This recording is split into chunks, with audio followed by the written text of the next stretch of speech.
بسم الله الرحمن الرحيم الحمد لله رب العالمين والصلاة والسلام على سيدنا محمد وعلى آله وصحبه أجمعين. I'm really happy to be here and so grateful to Sacred for hosting this, for organizing this, and more than anything for the work. We have learned so much from Sacred's report. The methodology, which is very different than how we've approached these issues from the Hummer Project, which I'll speak about more. So these issues are so complicated because human beings are complicated. This is about human beings and our communities, our hopes, our dreams, our fears, and that means that we need people who have knowledge from all different perspectives to help us understand what's happening, why does this happen. It's not a simple thing, and this is why all of the community really needs to be involved. It is our collective obligation as a community to prevent harm and to make sure that we do our best that we can. We can't prevent all harm, but that we make a really serious and informed attempt to prevent harm and to allow, why do we want that? So that people can flourish, so that people can realize all their God-given capacities to contribute, to grow as spiritual beings, to contribute to the community. We see how our communities are suffering from so many different angles. And what would it look like if we prevented, 70% of these abuses? What kind of healthy people, healthy communities would we see? What would come out of those communities? How could we help ourselves and also help others? I mean, I see this as the possibility for really allowing us to flourish in the way that Allah subhanahu wa ta'ala intended for us to flourish in this life. And inshallah, with everyone's participation, we are going to be able to do that, inshallah. Mihad Fahmi and I are here from Canada for the Hummer Project. You can go to our website if you haven't previously to see some of our publications. Hurma is the sacred inviolability that Allah subhanahu wa ta'ala has granted to all human beings, all people. And that means that is sacred. We are sacred as human beings created by Allah subhanahu wa ta'ala. And this way we have certain rights and responsibilities as well. Now, I'm someone who has spent many years in the Muslim community in different capacities, first as a student, still a student, but also in various leadership positions. And as anyone knows who has any kind of leadership or position or a little bit of, authority or ability to access resources, even in the Muslim community, that when you're in that position, people will come to you with their stories, because they're looking for someone who can advocate for them, who can intercede for them, who can help them. And so whether you like it or not, you hear things. And for me, for someone whose education is primarily Quranic studies, Islamic law, and ethics, no training in therapy, mental health, originally, none of these things, I would hear these stories, I would receive these disclosures and be angry about them, be upset about them, not surprised. I came from a Roman Catholic background, a community that was just filled with abuse. So I knew that human beings do these, and humans with authority and power in religious positions will misuse their positions, can misuse their positions. I also knew that others would cover up for them, because I also witnessed that as a child, continual covering up. But some things did surprise me. Yeah, some of the reactions. So just an example of the kind of things we would hear about. And this would be an example of misuse of religious authority or teachings to harm others. The term spiritual abuse is really we've talked about this a lot, but we're looking at it from the perspective of an action that someone is engaging in. And the harm, right? An abuser, someone who is abusive, may or may not harm others, or their harm may be direct or indirect. They may directly harm a person, but they're also indirectly, in a way, harming the whole community, and many harms will ripple from it. So, for example, the sheikh claiming special exemption from the sacred law to touch the opposite gender murids for ruqya, or to touch the aura of murids of any gender, male or female. The sheikha, women can be spiritual abusers, a female scholar who demands control over all areas of a student's life, belittling her and questioning her faith when she shares that she wants to spend more time with her family instead of doing all the activities that were assigned to her. The board chair, the chair of the board of a mosque, who demands limitless sacrifice of a masjid employee, even an imam, saying you are working for Islam, and if you were sincere, you wouldn't ask for a raise or any time off. So imams can be spiritually abused. The community might use Islam to justify underpaying them, overworking them, keeping them separated from their family, having to be there all hours of the day, which, by the way, makes them more susceptible to crossing boundaries because they are not taking care of themselves or meeting all of their needs. The popular preacher proposing secret marriage to a new convert seeking advice.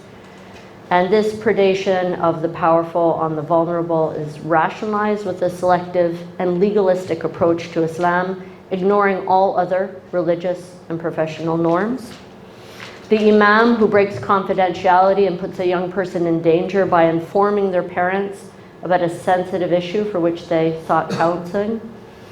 Or the hifz tutor who gropes a student even in the home where they're giving the tutoring. The parent is there in the other room preparing a meal maybe, and all this is happening in the other room, male or female.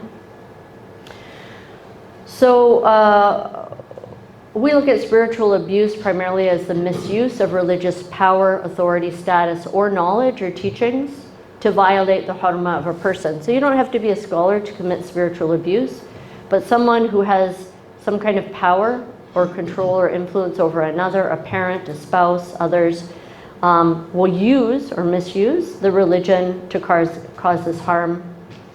We know that Allah subhanahu wa ta'ala made the bodies, the property and dignity of all the children of Adam to be encompassed by hurma, the sacred inviolability. And spiritual abuse can take many forms, including bullying, financial exploitation, physical abuse, sexual abuse, or degrading treatment that is enabled by religious teachings. And then there's direct spiritual abuse, which is, I believe, at the root of much of this, and related to what Sheikh Amir spoke about, the elevation of the scholars.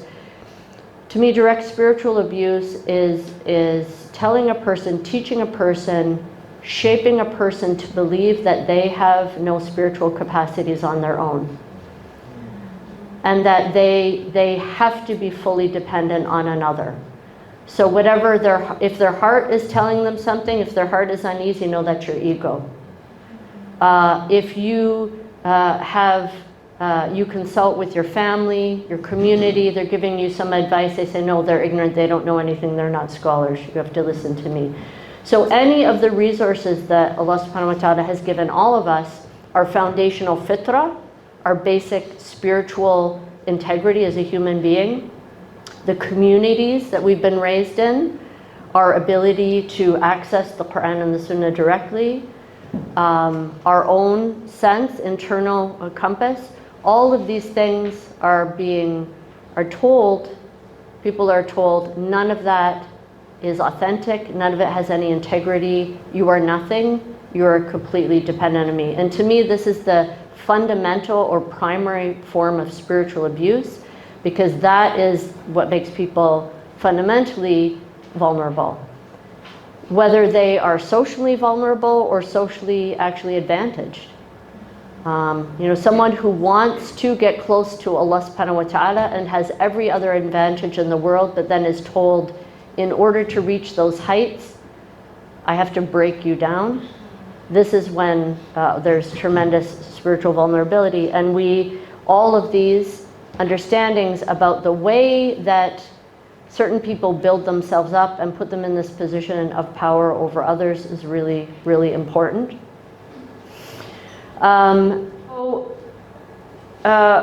The question is, if these things are wrong, what is right? One of the reasons we named our project Qanwa Project is we have to, in order to, we're not just against something. You will often hear people who criticize injustice in the community to be, oh, these are social justice warriors, or they're this or that. No, the question is, what are we for, right? What are we for? What do we believe in? What are we seeking? What is the purpose of a community?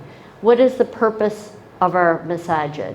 What are all these things for? And then when things happen, we're going to be able to know what we're against, right? It'll become much clearer if we know what we are for. And mostly what we know we are for is not, we don't have to seek that from scholars. We know what we're for. Islam is, as the late Fazl Rahman used to say, Islam is simple. It's not simplistic, but it's simple. What do you need scholars for? Primarily, in my view, primarily scholars are needed for two things. One, good scholarship to counter misuse of religion. The number one reason why you really need scholars is when someone who knows a little bit of religion misuses it, and then you need someone who knows more, right? So theology, even if you look at the history of how Islamic theological texts developed, they almost always developed in response to something that was happening in society. People were starting to make claims about Allah or about the Quran or about the Prophet. And so the theological texts that were often then formed into creedal statements were there to correct what had arisen.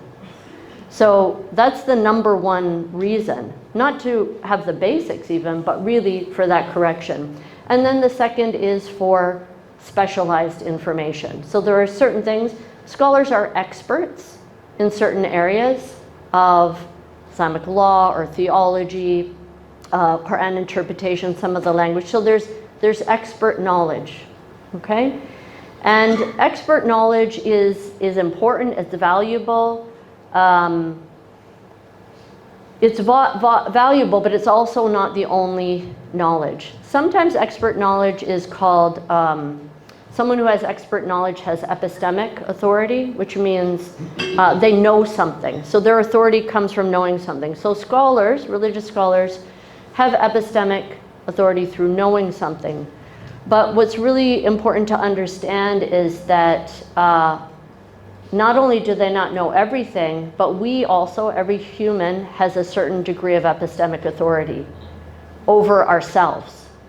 And this is, you'll see this specifically if any of you do hospital chaplaincy or work in bioethics.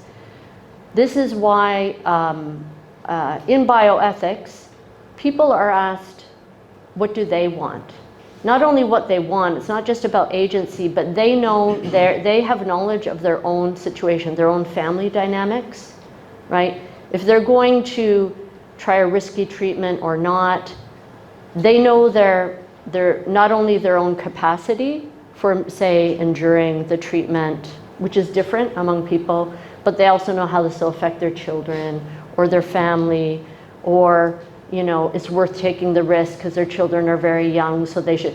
So this is epistemic authority of the individual. We all have that. And this is why any interaction with a scholar is always an exchange of information. And anyone who doesn't respect the fact that you have knowledge about your life and about your situation to an extent is not someone who you want to be in an exchange with. Because they're simply blocking out information that is really important. So now, some of the scenarios that you know about, that I mentioned, Sheikh Amir mentioned, of abuse, when these things happen, very typically, and this happened for us, is that for someone who's had a position of leadership, say for public leadership for say 25 years, people are coming to me. At the beginning, what I used to do is listen to the story. What do you want? Can you help? Someone needs to do something. Someone needs to do something. They want an intervention. I'm like, okay, all right, this is a preacher who comes to the mosque sometime. So I would go to the mosque board, someone I knew on the board. This is happening, you can't, and they're like, well, maybe, minimizing what had happened, saying, well, do we really know? Not necessarily believing. I mean, all of these kind of excuses. And then sometimes they would do something, but then that person would disappear and boop, like one of those games at the fair, whack-a-mole. Did you know whack-a-mole? You hit it and then it pops up here. It's like boom, pop up here, boom, popping up there. Sometimes even a different country, not just the same. So these interventions are problematic, and even, Dr. Rahmarara talked about this intervention of scholars about this individual. The problem is that even in that case, with intervention and a continued intervention, in the end, without power, without coercive authority, okay, that was moral authority. Moral authority takes you only so far if there's no coercive authority, because some people, first of all, have no shame. There are shameless people. I mean, just look at Donald Trump being, right? Like, fact, no, it's not true. Just completely, whatever is a reality is not reality. Like, no shame, no law, no custom, there's no shaming some people. The worst offenders are shameless. They continue to lie, rationalize, justify until now, and they will continue to do so. And the problem with that is why, same thing, why did Donald Trump get reelected? In a world of a lot of uncertainty and disruption, people are very attracted to confidence and to projections of power.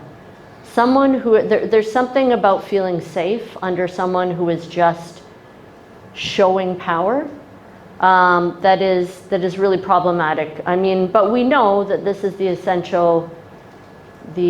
existential dilemma of every human being. At the root of it, we know we're powerless. La hawla wa la quwwata illa billah. Only Allah has power. We all know that ultimately we have no power. So that is an attraction. If you can't get power yourself, find someone with it and kind of tuck yourself under their shadow. So without coercive authority, there's a limit to what any intervention can do. So one of the many things that we did with our research that we solicited, trying to understand these situations, realizing that individual interventions weren't helpful. So one of the first things that we did with our research project was just to engage in conversations with different people from different professions, imams, chaplains, psychologists from the Muslim community, and we shared our learning through the podcast, through the Homer Project podcast, what we were starting to learn about this, and started to build up a little bit more complicated, complex understanding of mapping out where the influences, the power, the blocks, the facilitating avenues were. And one of the things that we've looked at we've dug into quite deeply is accountability. Now, this is very different than how Sacred's looking at things, which is why it's great working as a complementary organization. But the reason we did this, and my paper on the Homer Project website, Accountability in the Islamic Tradition, is primarily a history of how Muslim communities have ensured accountability. The reason I did that is because the easiest, simplest sort of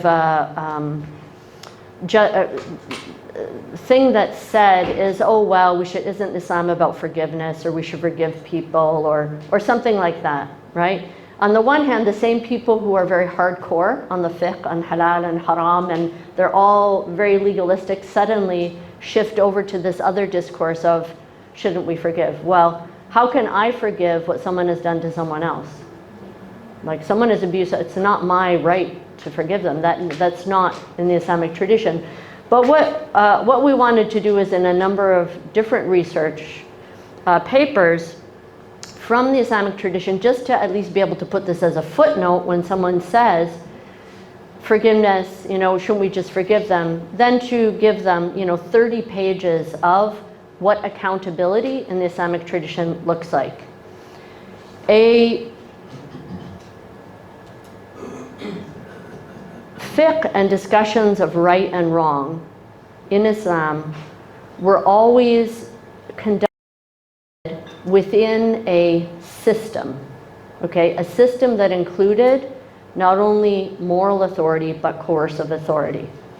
We can't speak about a legal system and we can't cherry pick some rules, evidentiary rules, for example. Well, you have to have this evidence. When we're not in a legal system, we actually don't have Islamic law in this country because we don't have courts. And we don't have a political entity that is given coercive authority to judges or muhtasab, the regulators of certain professions and fields. We do not have that.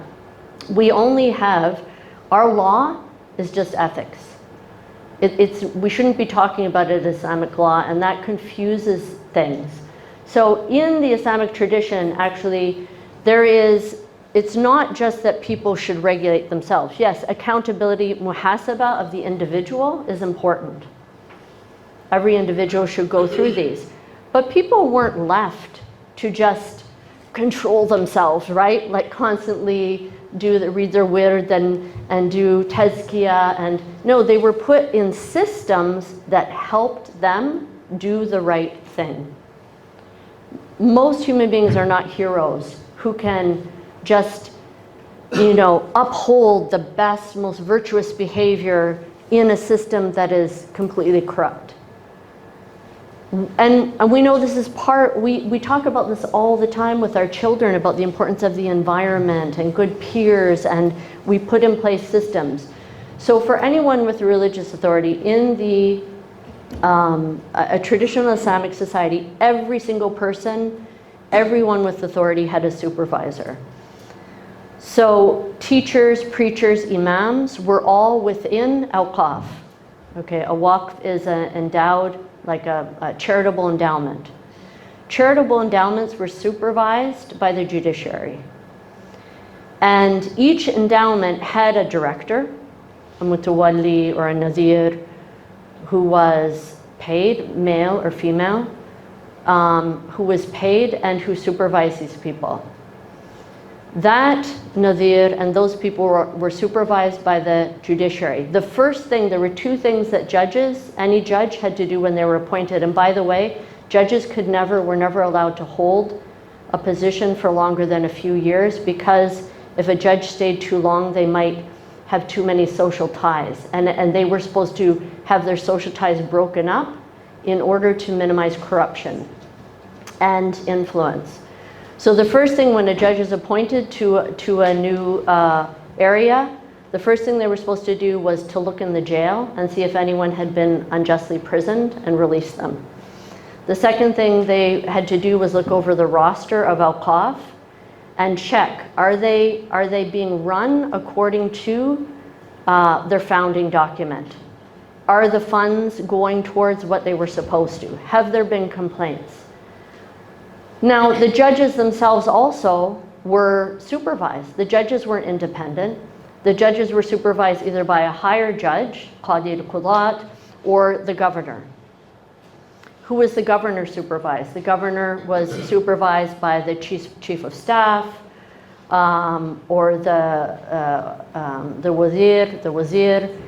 And then ultimately it was the highest ruler, the sultan or the caliph or the king or whoever it was who was in charge of all of them.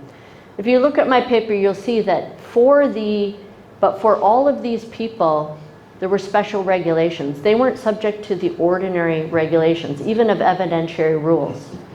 They had much higher standards. They were subject to much stricter regulations. Things that were ordinarily allowed for ordinary people weren't allowed for them.